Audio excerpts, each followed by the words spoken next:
ئەو پیاوە کێیە کە لە سووریا بۆتە بەرگریکاری سەرسەختی ڕۆژئاوا؟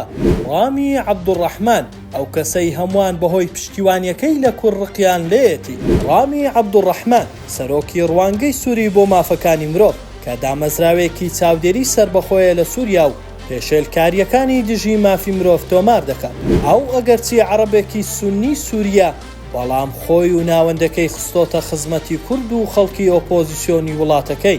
لا نوێترین دەرکەوتنیدا ڕایگەیاندووە وەزیرێکی هەڵاتووی سەردەمی بەشار کە ئێستا پۆستێکی گەورەی لە حکوومەتی نوێ وەرگرتووە دژایەتیمان دەکات چونکە نامانەوێت بچینە ناو شەڕی تایفی کورد و عەرەب. ڕامی عەبدوڕەحمان و ڕێکخراوەکەی هەموو دەستدرێژیەکانی تورکیا بۆ سەر ڕۆژئاوا تۆمار کردووە. دەژڵێ هەڵەیە ئەوەی پێی وابێ کێشەی تورکیا لە سووریا لەگەڵ هەسەدێ، وەک ئەو دەڵێت کێشەی تورکیا لەگەڵ کوردە و ناوێ کورد لە سووریای نوێ هیچی بەدەست بێت و حکومڕانی خۆی بکات.